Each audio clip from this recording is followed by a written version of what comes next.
Hi everyone, welcome to this week's Technology for Good show. We are on episode 89, if memory serves. Woohoo! Breaking into the 90s next week, Chris. Absolutely. How are you doing? Not too bad at all. Hi, I'm Chris Kernahan. I'm a principal consultant at Bluefin Solutions, and I, in my day job, play with SAP technology, and in my rest of my life, I play with other technology like Raspberry Pis and things like that there. So thoroughly enjoy playing with technology and thoroughly enjoy coming here every week, Tom. So thank you for having me. Not at all, not at all. My name is Tom Raftery. I'm an independent analyst working in the kind of technology for good space, working in the clean tech space, looking at energy, looking at IoT, all that kind of fun stuff. So normal procedure for the show is that we have a look at some nasty news first and then some good news afterwards. Nasty news typically being climate related, and we'll just head straight on into that, Chris, because there was some, strangely enough, bad news this week. somehow I always manage to find something bad. I know, but think about it this way: there's so many other good stories. So let's get this out of the way and deal with that elephant in the room. That's it, and you can see. I mean, the story, how what to know about February's satellite temperature record, and you can see the temperature record from the satellite here, talking about a temperature of anomaly of 0.83 degrees C, and it's a long, detailed story, lots of graphics, lots of numbers, lots of bad news. As you can see here, the temperature differential there, pretty horrific.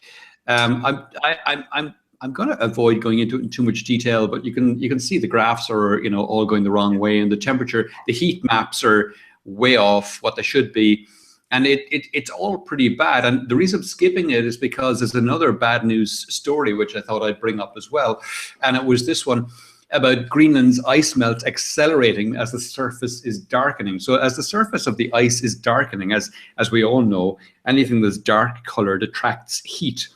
And the surface of the ice is darkening because of soot landing on the ice, the soot coming from the likes of coal-fired power stations initially, but also more recently coming from the likes of these fires that we're having wildfires that we're having in places like Alaska and the northern Siberian tundras. And this, this carbon deposits from, or soot basically from the fires, is darkening the ice, which is, of course, making the ice suck in more heat, which is melting more ice, which is raising sea levels, which is leading to more climate change, which is leading to more wildfires, which is leading to more soot, which is leading to more ice melt. So it's a vicious circle going on there, Chris. A really nasty feedback loop. Exactly. It's not a positive feedback loop in any way. The dog is trying to get over a wire which is connected to my router, which would knock me offline pretty quickly. But the other thing, does the phrase "rat's nest of cables" mean anything to you there, Chris? Just a little bit. I used to be pretty good about my structured cabling and all the rest of it, and have them running down the legs of the desks and velcroed in and all the rest of it. And then I looked at it and thought, this takes me 2 days to do, and I never really move anything, or I move stuff around quite a lot, so it's a pain. But anyway, get back to the story. I've read stories like this before, and it's not just the soot from now. You'll remember. The particulates in and around the late 1800s, 1900s are also stored in those snow deposits as well. So as you actually melt more, you're getting into sort of grayer snow. So again, it's not it's off white as it were, but there's still particulates in that which don't reflect as well. So there's a large combination effect there. They haven't gone away, No, they haven't. To coin that phrase. Yes, exactly.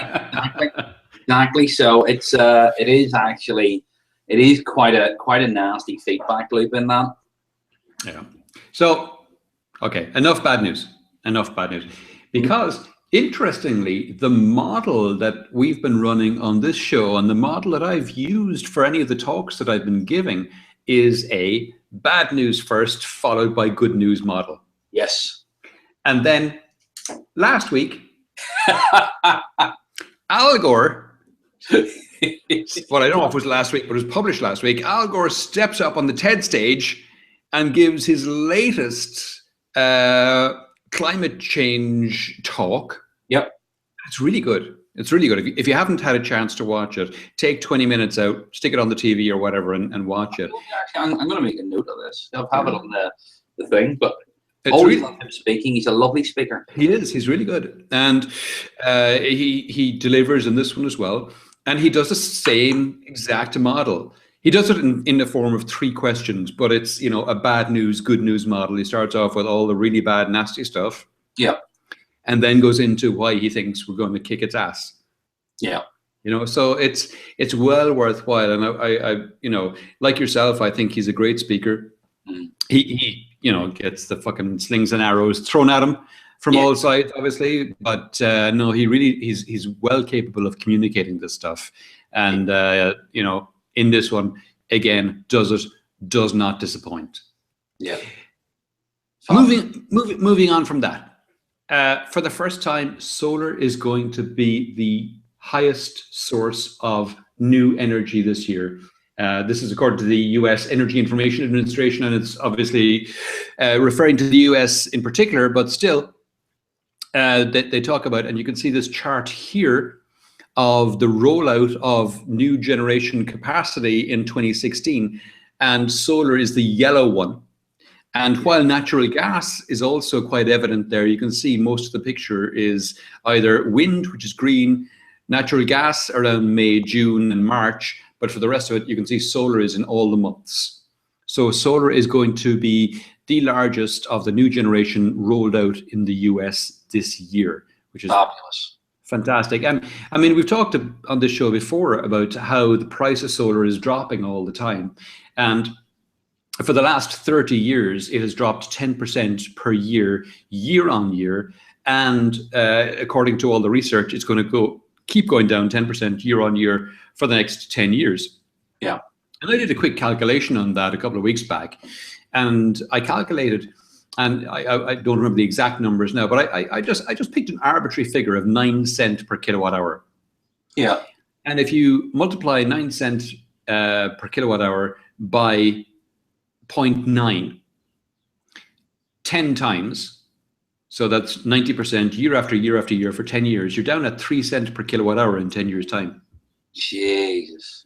You know, so if it continues to fall 10% year on year, which is it's forecast to do and has done for the last 30 years, you know, the price is just going to keep going down and down. And I picked 9, which is quite high. That's retail in the northern latitudes. Exactly. You know, so it's well below that. I mean, in Dubai, it's 5.8 right now. Yes. I didn't go through the exercise of multiplying 5.8 by 0.9 10 times, and you know, that would be down around 2 something, I'm sure. Yeah. No, it is just that's amazing.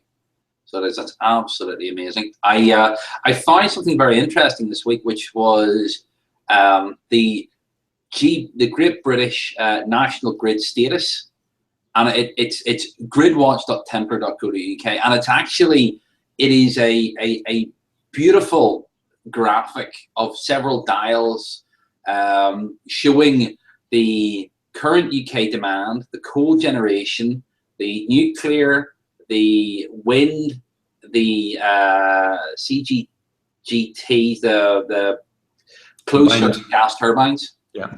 And then it has the links into the French, the Dutch, the Irish electricity grids. It'll show you biomass, hydro, and that type of stuff, and solar. It's a phenomenal thing, but it's like that graph you have on the on that story, just specific to the UK. And also real time. That's the other thing. This is what it's doing now, which is phenomenal. I came across it. I must actually put it in the show links. Do you? Viewers, because it's a stunning graph. Like at the moment, the coal capacity is 6.74 gigawatts, and it accounts for 16.6%. The gas turbine, 17.49 gigawatts, accounts for 43%. And then we have wind at 7.5 and so on and so forth. So it's very interesting, but there's no solar in here. We're not, the UK is not generating solar on the grid, on the national grid, at the any great degree, so it's not measured. Right. So it's either so low that it's not showing up, or they're not counting it yet. I don't think they're counting it yet. It's yeah, but anyway, but yeah, these are all things that over the last 8 years, the incentives that, because this is a US led piece, these are all the incentives and things that Obama has put in place. Yeah, and paying off. And there was a tax bill due to expire at the end of 2015, which gave incentives to wind and solar, and they renewed it for the next 5 years. So now it's going to expire in 2020. So suddenly the projections for solar and wind, which were about to fall off a cliff, have gone up at that again. So that's really cool. That's really cool. That is brilliant.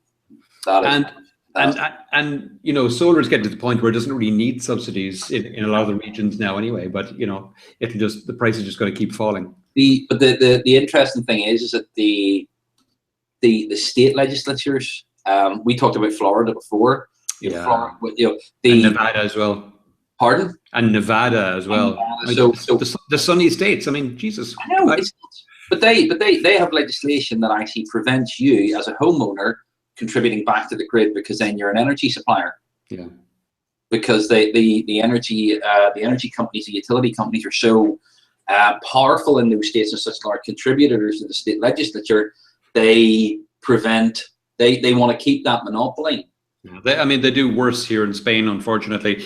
They passed a law here last year which says if you're pushing energy into the grid, you're actually taxed on it.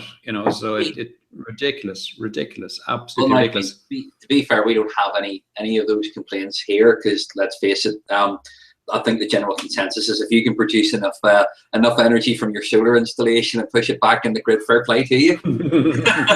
There isn't enough sunlight to do it.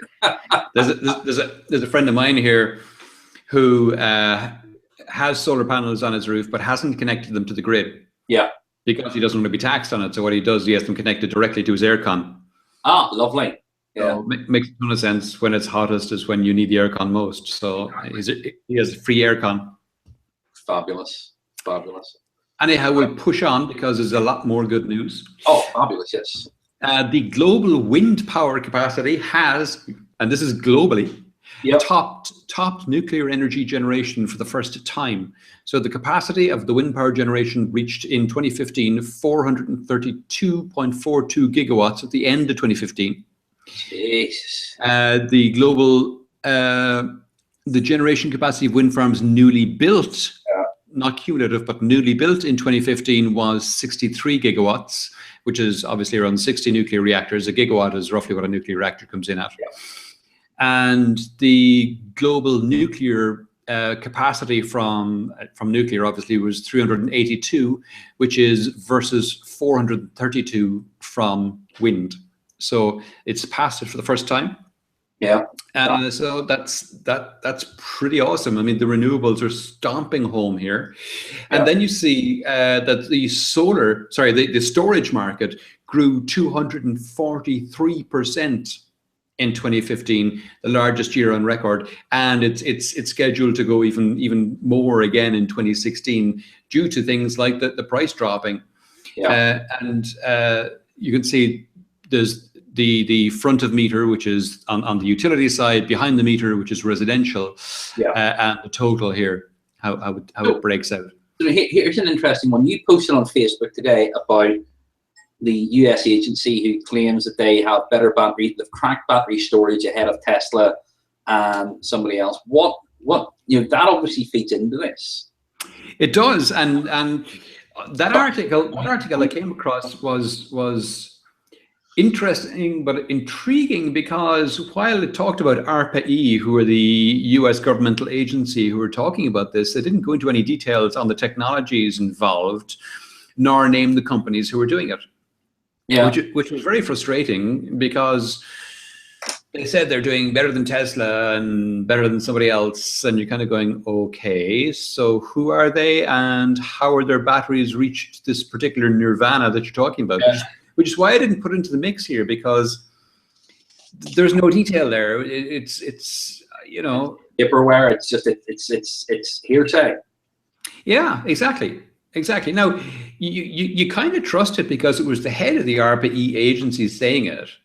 Yeah. You know, and they're a governmental agency. They're not a for-profit agency or anything like that. They're a US governmental agency. But I thought the article was, I don't know, poorly researched, or I don't know. It was. ARPA's usually they're because at the end of the day, if they're talking about stuff, if they're releasing stuff, they're usually the cheerleaders. They usually have stuff to back it up. Yeah, and they were saying that three companies. They said that 3 companies had deployed this new technology already, but didn't name the companies and didn't go into details on the technology. So it was very frustrating, I gotta say. Yeah, they really did tease you with that. So Yeah. that it Real clickbait stuff, the kind of stuff you expect to see on BuzzFeed. No, let's not go that far. That's but yeah, no, it was one of those ones I saw it today and thought, that is brilliant. Even better than that, Chris. Even better than that is this one. Go for it. Yes. Energy UK, which is a lobbying group in the UK, comprised primarily of the big 6 utility or big 6 generation companies in the UK, have decided to shift position on green energy, and they're campaigning for renewable energy sources for the first time, and they're going out against fossil fuels. Yeah. It's, the bind moggles, as they say. I mean, this lobbying organization was pro-coal, pro-fossil fuels for the longest time, and they've done a complete 180. And they've now said, look, this is a nice quote, nobody wants to be running the next Nokia. Yeah. Yeah, no, it's that. Yeah, you put this up during the week, and it was just unreal. So it was absolutely just unreal. I couldn't believe the U-turn. I really did. I had to double check and make sure I wasn't reading The Onion or something. I did. I did. I double April 1st already. Thought, what the hell? So yeah, awesome. Oh man, great. We're full of good news today. It's fantastic. Moving into transportation, and I saw this one. That's electric vehicles, and some great numbers in this one. There are due to be 35% of global new car sales by 2040. Now, I reckon that's a conservative estimate because they talk about the fact that during the 2020s, they would become a more economic option than petrol or diesel in most countries. So if they're more economic than petrol or diesel in the 2020s, I think by the 2040, there'll be 60-70% of new car buys. I mean, why would you be buying? Yeah, no, it completely. Well, look, at the end of the day, we've talked about this before. Anna is 2 at the moment, right? And it's not just electric vehicles; it is autonomous vehicles as well. By the time we get to 2020 or 2040, I fully expect Anna will probably be, with the twins on the way. I suspect Anna will actually learn to drive a car, and then the twins probably will struggle to drive a car. Yeah. So they will, because from that point of view, it's they will actually be so common.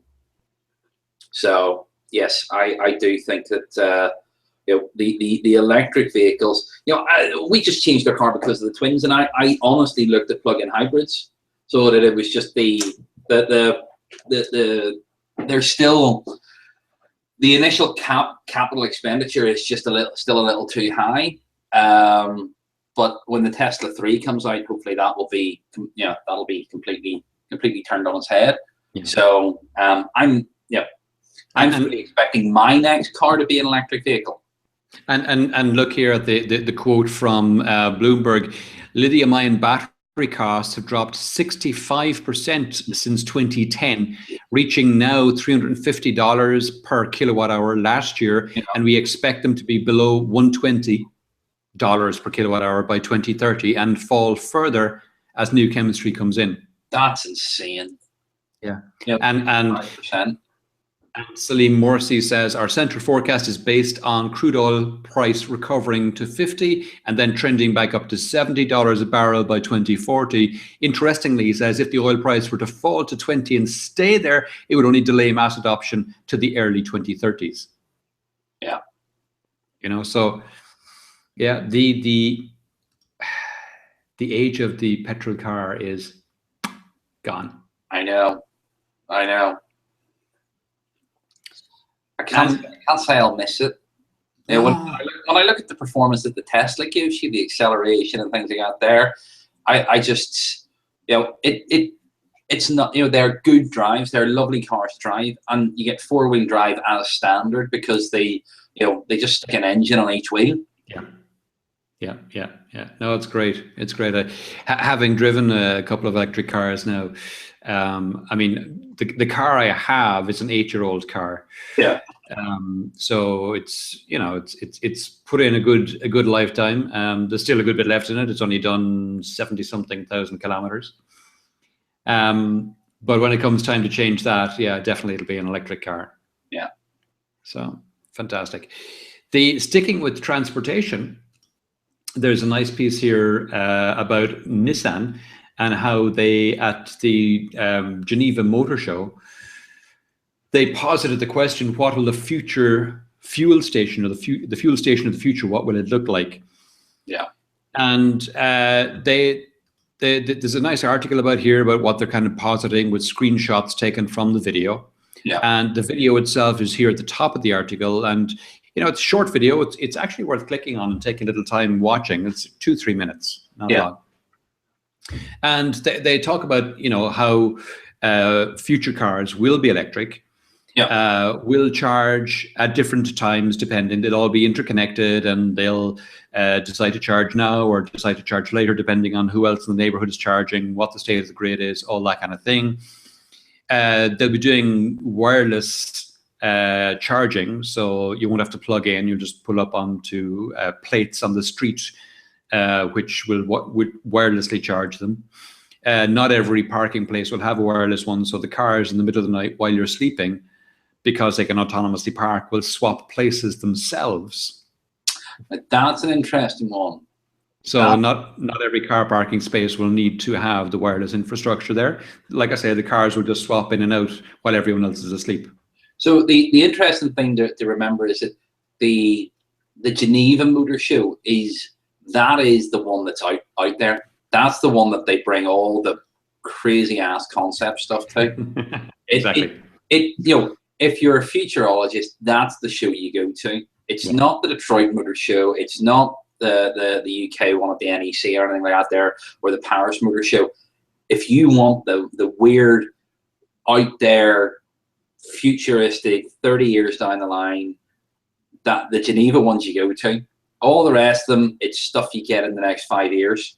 That's right. And the cool thing is this comes from Nissan, who have been in the EV business for the longest time of any of the major manufacturers, because they brought out the Leaf in, I think it was 2011. I drove a prototype in 2010 before they were gone into production, and it was a great drive. I loved it. Yeah. They're a fine car. They talk in this about they're recycling the batteries from the Leafs now as well, using them for backup storage for housing and things like that. Yeah. So it's really interesting. And Carlos Ghosn, who is the CEO of Renault Nissan, has gone on record a number of times saying that he's not interested in delivering hybrids. Yeah. His famous quote is that a hybrid car is like a mermaid. You know, it's when you're looking for a woman, you've got a fish, and when you're looking for a fish, you've got a woman. That's Yep, exactly. So he's big on fully battery electric vehicles, which is why they brought out the Leaf and the what's the Renault one they have, it Zeo or something. The Zoe. Zoe. Yes. Yeah. So that's the story there. The next bit of news that we're looking at, we're switching gears slightly, if you'll pardon the pun, and heading into AR VR, because the Meta 2 was launched during the week to great fanfare, it has to be said. And Meta is a company, I mean, it's called the Meta 2 because they brought out, obviously, the Meta 1 a few years ago. Yeah. It's an AR device that you wear, as you can see this headpiece here. AR, obviously, so you've got the clear glass, so you can look through it and see what's happening around you, but it projects stuff into your vision happening in front of your face, so you can look out, see your hands. They're represented as well digitally, and this Meta 2 one is retailing now at $949 US. And it allows you to, that's the Meta 1, so it's a lot clunkier looking. The Meta 2 is far more sensors in it. Pretty nasty looking, the Meta 1, to be honest with you. Yeah. The CEO has said that in 5 years' time, what they'll have is they'll just have a strip of glass in front of your eyes. It'll be as seamless as that. Well, this is the interesting thing, and a lot of these devices, especially the augmented reality, the main use case currently, the one that blows everybody's socks off, is around maintenance and manufacturing and things like that, which are actually areas where you have to wear safety equipment. And when you look at the Meta 2, you've got this big visor of perspex in front of you. It actually, it's quite, you know, I'm not going to say it's quite nice, but certainly it is a protective device in its own right. It comes with built-in compliance. Yeah, it comes with built-in compliance. If you have this strip of glass in front of you, you're now going to have safety goggles and a strip of glass. You know, yes, it's not the nicest looking thing in the world, but at the end of the day, I'd rather have my eyes protected when I'm working on if I'm working on a jet engine or something like that with a lot of compressed fluids and things flowing around the place. I would much rather be wearing a Meta 2 than a strip of glass. But it's still, I'm not taking away from the idea that that is a lot better looking than the Meta 1, and I'm sure they can make it lighter and a lot sexier. Yeah, and they're talking as well about the fact that the field of view in the Meta 2 is a 90-degree field of view, which apparently is a big deal. And it's 2500 by 1440, 2560 by 1440 pixels, which is quite good. It's good. You could watch a movie on that without too much hassle. Yeah, you could, of course. I mean, that's higher than TV HD. Yeah. So it's very good. The thing is, and actually here's a better image of it. Let me just flash it back up on screen again, just to give you an idea of what it's still tethered. It hasn't gone wireless yet. This is the Meta 2. By the time the Meta 4 and 5 come out, I mean, if you think back to the second iPhone, for example, think the Meta 1 is the first iPhone and the Meta 2 is the second iPhone, and then look at something like this. I was sitting there thinking, we still didn't have copy and paste in the iPhone 2. It took us until the iPhone 3. The second iPhone was, I think they call it the iPhone 3 because it had 3G. Yes, you're quite right. Yeah. It was iOS 3. It was iOS 3 that we got copy and paste, which I was still on Windows Mobile 6.5, and I used to take great pleasure in reminding people that they still didn't have copy and paste on their iPhones. I still hated the Windows Mobile, but Jesus, I had copy and paste. It was all fine. You're just a fanboy. Just a fanboy. Oh, I know. Hiding it well. Yeah. So it's not just Meta who are making these devices either. Intel have come out with an augmented reality headset as well. So the difference between AR and VR is obviously that, and this isn't an augmented reality headset that the guy is displaying here, by the way, in case I wouldn't like to think so. Jesus. But yeah, the Intel have shown one using their RealSense 3D camera technology that they developed for laptops primarily. But they've come up with a headset as well, and they have done it not because they intend to sell it, but because they like to prototype these things to show their customers, look, we can do it. This is the kind of thing you need to do. Go for it, and that gets them then sales of their hardware. So yeah. Well, at the end of the day, if Intel's a very interesting company, and I like a lot of the stuff that Intel do. By developing these technologies, they because Intel works on partnerships. Yeah. So it does. So and the world is, when you look at things like the ARM processors, which compete massively with Intel and have been eating Intel's lunch for a long, long time in the embedded space and things like that there, Intel have to develop this stuff on their own because they need to prove to their partners that they can do it, and the stuff that they're actually making makes this stuff easier. Yeah. So by developing it themselves, they go, look what we did. Now you can do the same thing, or we know you're doing this. We did it as well. Let's get together, share our knowledge, and we can create something beautiful. And it's a smart way of doing it. So it is, because it minimizes the risk on behalf of your partner in terms of investment. They even go further than that. I've met a couple of Intel employees who work full time in their customers' premises. Yeah. Helping their customers do exactly this kind of thing, helping them, they work in the utilities industry, for example, and they work for you, they work in the premises of the utility organization, showing them how the Intel chipsets can help them with smart grid deployments and things like that.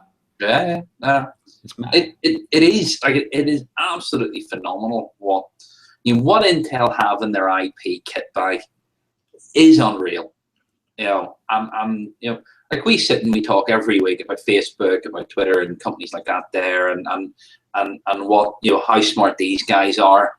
When you go back and you start looking at companies like Intel, and Microsoft with their research projects, and IBM, some of the stuff they have in their IP kit bank is just phenomenal. It'll blow your socks off. Yeah, absolutely blow your socks off. Sure. So, you mentioned ARM processors, Chris. Yes. I thought you might like this one. Oh, do you know?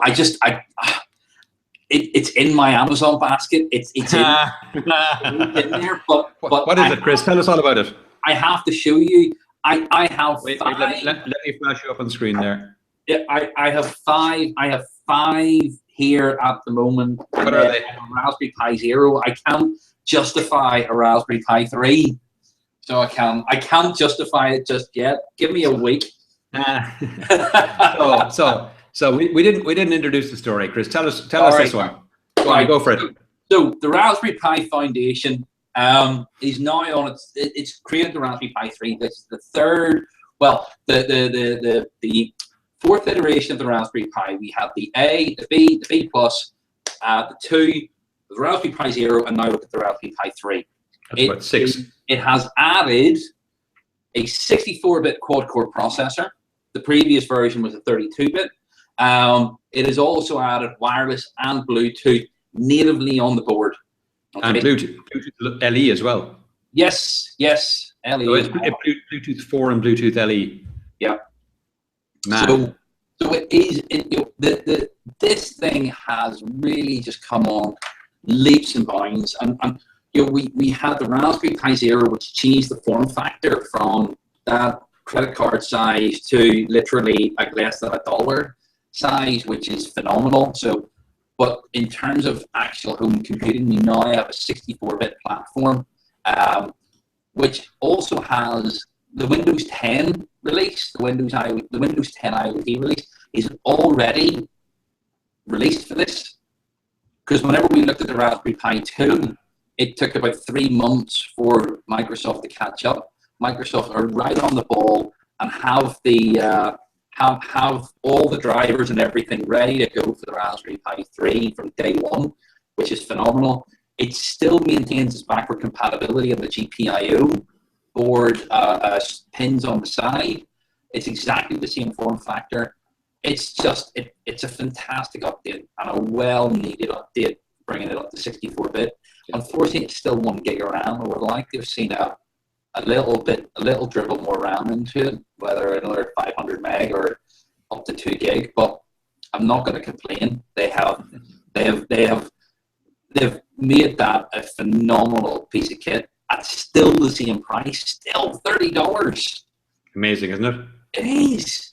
It's unreal. You know, they've added more to it, and they're still keeping it the same cost. And they can do this because it is a foundation. It's a not-for-profit foundation, so it is. And they're still manufacturing them in the UK, so they are. So it is just amazing. So what I would actually get this for is something like OpenHAB, which is the open source smart home operating system, and run OpenHAB on that, because it's a Java application, and Java is pretty memory hungry, and with a 64-bit processor, you'll with the gig of RAM and that processor, you'd be grand. But yeah, that's what I'm working on justifying it with. I love it. Sapphires coming up, and I have some interesting ideas for doing stuff for Sapphire for people. So if I can come up with a good suggestion, I might wangle a Raspberry Pi 3 for an IoT scenario. You have a cunning plan, Baldric. Oh, always cunning fox from Cunning University. Awesome. Next story is sticking with hardware, but it's slightly different because it's the other end of the spectrum. This is the enterprise class stuff. And this is Samsung shipping the world's highest capacity flash drive with 15 terabytes of storage on a single 2.5-inch flash drive. It's pretty amazing. But you know what? In 12 months' time, we'll be going, it's 30 terabytes of storage on 2.5 inches, which is pretty impressive, and so on and so on and so on. Well, this is a long and detailed story by Lucas, and he goes through it in some pretty impressive detail. Yeah. And basically, the takeaway is this is enterprise class storage that will keep on working forever. It's really, really fast, twice as fast as existing SSD drives typically. It's guaranteed for 5 years, and it's 15 terabytes. It probably costs the mortgage of your house, but by 12 months' time, it'll be twice as big and half the price. Yeah, no, well, it's as you say, it's enterprise class. This is for storage arrays. This is not for your laptop. Granted, it's a 2.5-inch form factor, but it's about 3 times the thickness of what a standard drive is. But that's because you can cram a crap load of them into a single chassis.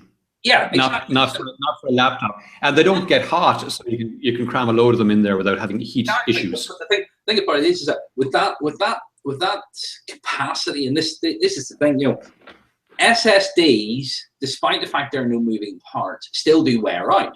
And when you get to that level of capacity, you have to have redundancy built into it. And you can either build redundancy into the device or build redundancy into the array. When you're an enterprise class, you build it into both. So I don't expect to see a 15 terabyte drive sitting in my desktop anytime soon. As you say, it'll cost a small fortune. But in terms of actually as an enterprise array, given where I work in SAP, where I'm working with systems, databases are typically, non-HANA databases are typically in multiple terabytes. I'm sitting looking at that going, I like that a lot. I would love something like that there. You know, I could just imagine what that would do to system performance of large scale systems. And that's just transactional systems of record. You know, I'm not even talking about data lakes of Hadoop and those types of things. You know, whenever you get into big data, that is just phenomenal. You know, you're moving away from spinning disk into solid state, nearly non-uniform memory access, RAM latency. It's just blazingly fast, blazingly fast. So phenomenal. Looking forward to it. You're already dreaming up projects, aren't you? I am. Yes. The things I can do with those, unbelievable. Moving into the world of hacking. Yes. And security. And if we ignore Trump over here on the right, we'll do our best. The US military have invited experts to hack the Pentagon, basically, and they have to be pre-approved. This is the old bug bounty thing. Yeah. But now they've moved it into the Department of Defense, and the Department of Defense are saying, you know, we're going to open up this program. You have to apply to join it. Yeah. But if you apply to join it, you have to be a US citizen, you have to be pre-approved. But if you're a pre-approved US citizen, you get in there, you find bugs in our system, we will pay you to do so. And presumably it's on a sliding scale based on the severity of the bugs found, which is typical for bug bounties. Yeah. It's an interesting departure. I mean, it makes a ton of sense, but I mean, when do you expect Department of Defense type mandarins to do stuff that makes a ton of sense? That's a new departure. Well, I don't think they had any real choice, given the breaches that the US government has suffered over the last 12 months. I think they were going to be forced to do something, and I think they've made the right call on their own. Publicly on their own, they may have been forced to behind the scenes.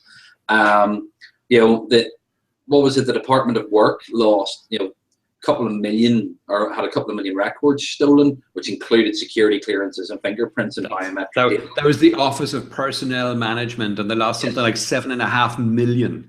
Exactly. So I'm not surprised that they've done it. I think they probably would have been forced to. Security this week has been absolutely fascinating. You know, we look at things like this here, and then we realize that companies like IBM are going to be bidding for this, and IBM have just bought, you know, Bruce Schneider's company. Right. That's right. Yeah. So he's going to be probably looking at this type of stuff as well, and then we have the Senate subcommittee hearings on Apple, and you know the head of the FBI sitting down in front of them, you know, saying that we can't, you know. So it has been widely acknowledged the US government, whilst its industry have been phenomenal in terms of technological prowess and things like that, the government has been less so.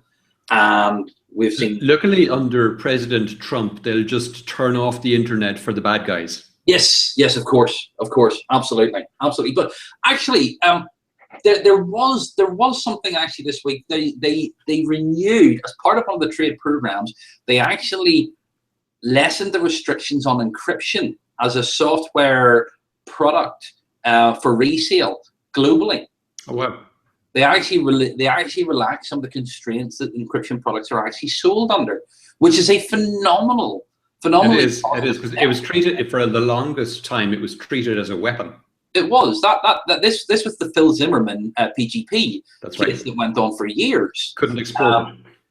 Exactly. So it is so interesting to see such two diametrically opposed views coming from the government. This, you know, the relaxing of encryption as a product and a service to be sold, this bug bounty, and then on the other hand we have Charles, the head of the FBI, standing in front of the Senate subcommittee hearing and having his ass handed to him by a senator. It was on Dig. But basically, one of the senators basically said, "Have you asked Apple for the source code?" No, we have not. You do know that this is a chip within the iPhone. Can you not clone the chip 5,000 times and use each chip for 10 attempts? no, I don't believe we've tried that.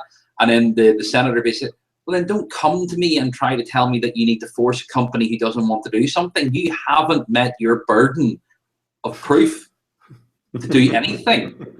And the head of the FBI is just sitting there going, I'm not a technical person. I can't answer these questions. And I really did feel sorry for him on one hand. On the other hand, I thought, you're a fucking idiot for walking in there. Yeah, he did. He walked in there unprepared. He didn't have the answers, and your man just took him to school. It was hilarious. But anyway, so, I'd love to know whose school the senator. Well, you see, he actually, his background, I checked it out. He's a Republican senator. He's the wealthiest congressman sitting at the moment. He was a former businessman. His specialty was actually alarm systems and computer security equipment. Okay. So he has, whilst he has a, he literally knew enough to be dangerous. Yeah, no, he does. He does. He absolutely does. His background is car alarms and security systems, you know, as in physical security systems, but they were all based on electronics and software. So he's been around enough to know the right questions to ask, and he asked brilliant questions. And his record, when I go back through his record and actually look at it, he is a fairly conservative person. He you know. But he recognizes the importance of encryption. He recognizes the importance, and he started off with one of the best quotes I think I've heard in a long time, which was Chief Justice Scalia, who basically said there will always be a conflict between the laws that protect the personal individual or the personal freedoms of the individual, and how criminals will use those. The criminal minority will use those laws to shield their activities, but we cannot sacrifice those personal freedoms in order to capture that criminal minority. And this is from Chief Justice Scalia, who was a remarkably conservative judge, but at the same time, he must have been a massively conflicted man, because he believed that the Constitution was an immutable and unchanging artifact. It could be amended, but we shouldn't be interpreting the Constitution based upon the societal norms as they are now, but rather as they were then. So whilst I love the thought and the statement around the personal freedoms, there are many things that Justice Scalia actually brought with him to the Supreme Court that I actually disagree with. But anyway, there were some personal freedoms he wasn't in favour of. Yes, very much so, very much so. But he's a fascinating man, and his relationship with Ruth Bader Ginsburg is also fascinating, who is the most liberal judge in the Supreme Court. But anyway. And he died on a paid quango with the order of Hubertus. Look, I'm not going to comment on any of them. Massively conflicted, as you said. Yes, I think a hugely interesting man. Interesting man, and a loss to the Supreme Court, but at the same time a massive opportunity for the world in general. Massive opportunity if it's done right. Yeah, indeed. We'll move on, and we're into healthcare, because this I thought was interesting. IBM announced their app. What was it called again? Sleep Health. Yes, the first ResearchKit app, and we've talked about ResearchKit here before. Yep. So ResearchKit is it's like HealthKit and HomeKit that Apple have launched. They're like standards for health data in the HealthKit case, and HomeKit for smart home information. This one, ResearchKit, is fantastic because it's all about medical research, and it turns your device, your smartphone, into a medical tracker. And in this case, it's not just your phone, but your watch as well, potentially. Yeah. It's like a lot of these apps, unfortunately, the app is US only, and that has to do with the legalities around the data. And it's Apple only at the moment, isn't it? I can't see it for. It is Apple only at the minute as well, and that's probably down to IBM. That must be an IBM decision, because ResearchKit has been open sourced. So IBM should be able to deploy it for Android as well. They've obviously chosen not to. Well, they have a relationship with Apple. There's that. There is that. There is that. The other thing is they're using the smart watch as well, the Apple Watch, and that might be part of the issue as well. It's an easy ecosystem to develop for. Yeah, exactly. And one potential failing I see with this is that I don't have an Apple Watch, so I don't know. But I would have thought most people take the watch off at night, stick it on the stand at nighttime, so it charges, and then they wear it during the day. Well, I don't have an Apple Watch, but I have my Fitbit, or no, my Microsoft Band, which has a lot of the same features as the watch.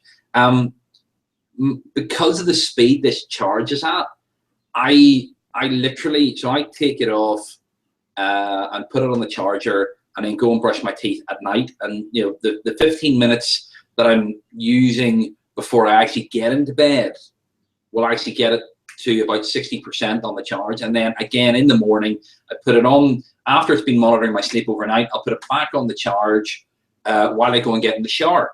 And those two charges enable me just to go the whole way, and it never seems to run down. So I'm actually able to do it. So I don't know. I think the Apple Watch charger is a fast charge as well.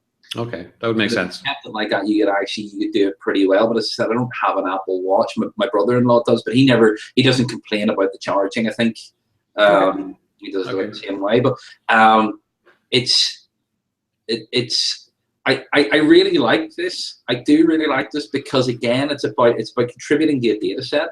Yeah, it is. It's capturing the data, and it's allowing researchers to use that data, and because it's IBM at the back end as well. You can be sure, and Apple, I have to say, in fairness to them, the data control issues are stellar. They're using HIPAA quality stuff.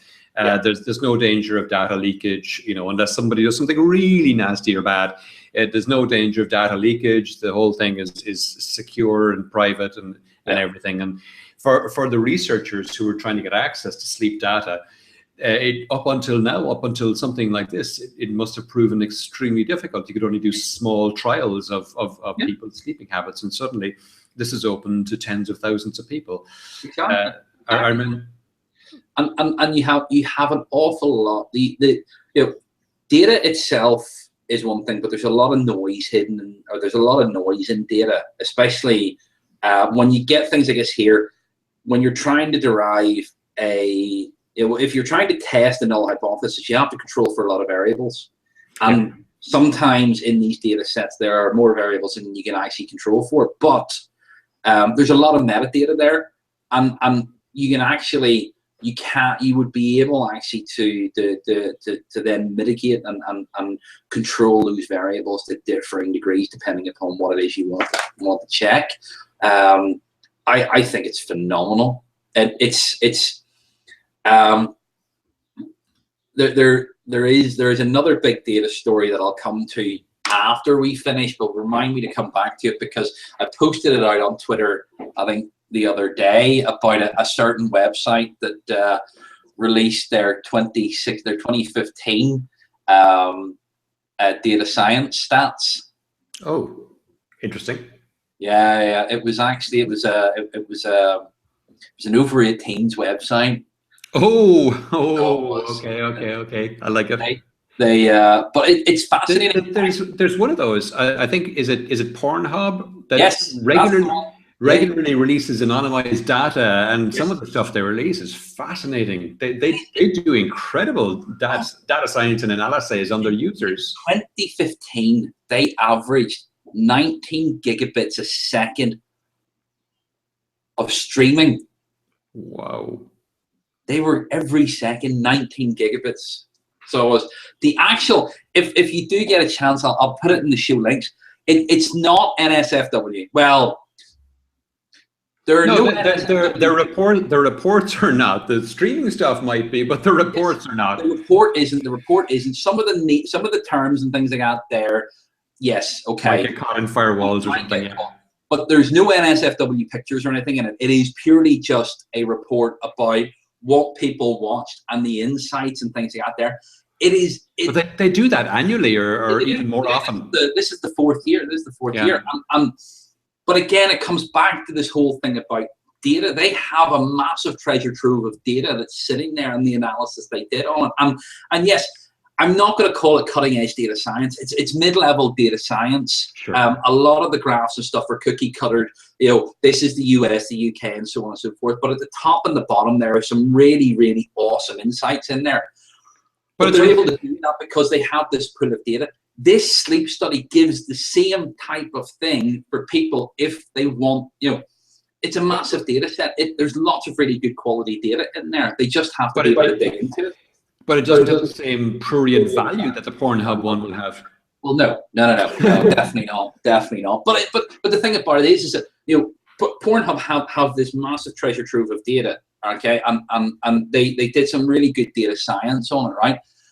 You could take that sleep study and actually take that sleep study and match it against, for example, working patterns of people and long-term health effects on people, and actually gain a lot for of. A second, you were going to go somewhere else with that. No.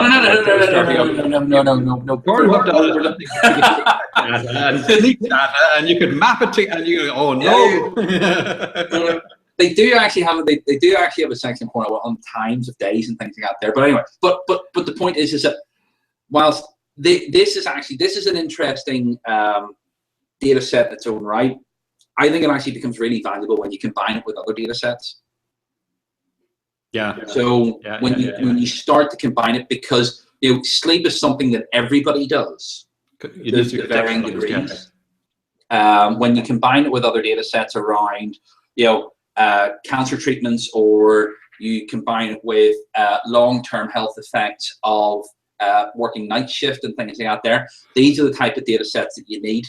Yeah. So they are. Yeah. And it's phenomenal. So it is. But yes, I'll give you the link for the Pornhub data set. It is phenomenal. It's brilliant. Do pay particular attention to what I think it's the third highest search term for people from Northern Ireland. It's quite freaky. It's actually really old grannies. I don't have any words. I'm going to apologise now for my fellow country people. However, they you know, oh God, maybe they threw it as an Easter egg, but it's so embarrassing. Anyway, go on, whatever floats your boat, man. No. Right, come on. Let's move on to Slack. Okay. Slack, yeah. Slack are now. I mean, there's 3 stories left, and they're quick and easy ones. They're kind of the social sites and what they're doing. Slack is rolling out voice and video chat, so they're kind of going for the Skype and Google Hangout people. Yeah, I've tested this. I've tested that. It's brilliant. Yeah. The clarity is unreal. It is really, really good.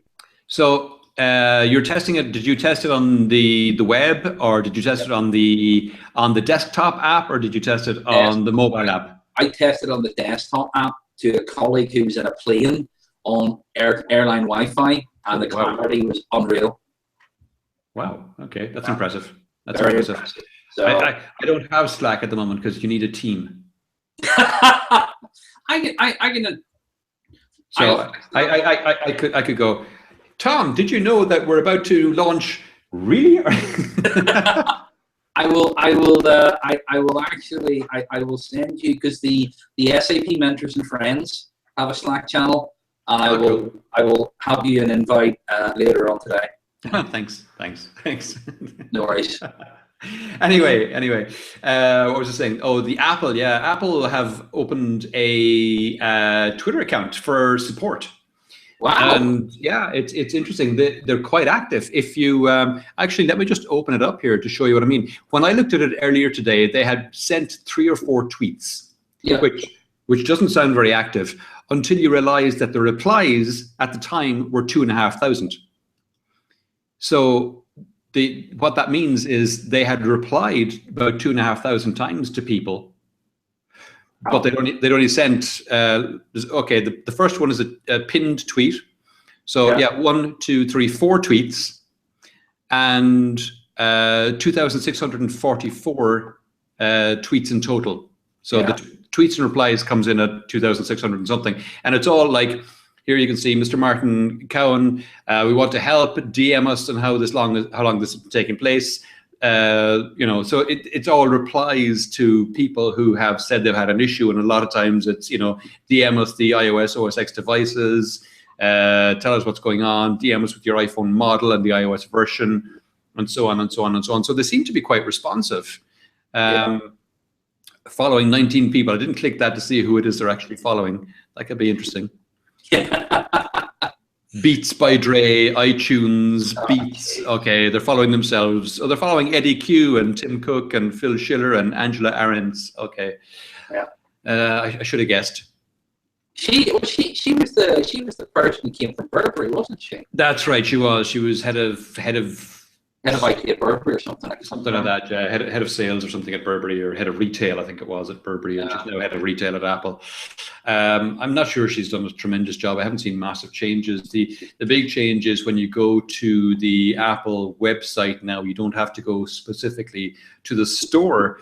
Any of the devices have a purchase link on them as you're browsing them, but that's the big change I've seen. Yeah. Anywho, last story is WhatsApp, and it's a trivial enough story as well. WhatsApp now allow you to share documents as long as they're PDFs, but that'll change. Obviously, they'll go beyond the PDF. You can share them from anywhere, basically, as long as you have access to them. So you can share them from cloud drives as well as from your personal drive. So that's nice, and that's it. That's the last of the stories for today. Yeah. Good God, I managed to keep it to an hour, and we had many segues. I know. And it's been 2 weeks since the last show. I guess I was busier than normal this week and didn't get as many stories set aside, or I don't know what it was. We clipped through it at a fair pace as well, which probably helped. We did. There's some fascinating stories, some really good stories, and as I said, there's so much that I'm really looking forward to. I'm playing with, the IoT stuff that I'm playing with. Actually, we're using Slack to pull IoT data. To actually work with the HANA Cloud platform from SAP as well, which is going to be great fun if we can actually get that to work. So if you think about the concept of each room in your house has its own Slack channel, so you can actually send commands from the room to the actual IoT platform itself and do stuff through OpenHAB. But it's that would actually be pretty cool. So and a lot of these stories actually start to feed into that type of stuff. So having storage batteries and things like that there, being able to report back on the status of those, all this type of stuff, being able to use, we didn't talk about it, the tap and the dot and the echo, which all have open APIs. Correct. Yeah. Actually to from Slack or from something, actually order your groceries and things like that there. Because I know Amazon are starting to do groceries through Ocado and stuff like that. So, all these types of things and being able to interact from software into these real world platforms is fascinating and not that difficult to do. I decided to drop the Amazon stories because they dropped encryption. Yes, I saw that this morning. Actually, I saw that this morning on your Facebook feed. It was a little disappointing. Yeah, I think he just. I think he just didn't fancy a fight. Although, having said that, he came out in favor of Apple. He's put his name on the letter. I know, yeah. So unless it's probably trying to win both sides. Yeah. On the one hand, you could probably turn around and say, well, Amazon's a large company and all the rest of it. But a decision like that, there, he's such a control freak. He would have his hands all over it. Yeah. It would be like turning around and saying Steve Jobs didn't know that the iPhone was coming in different colors. As if that's going to happen. So, but anyway, listen, I have to go and pick up my daughter. So, alrighty. Guys, thank you very much. Thanks, everyone. Enjoyed today. Thank you, Tom. All right. Talk to you. Cheers. Bye, guys.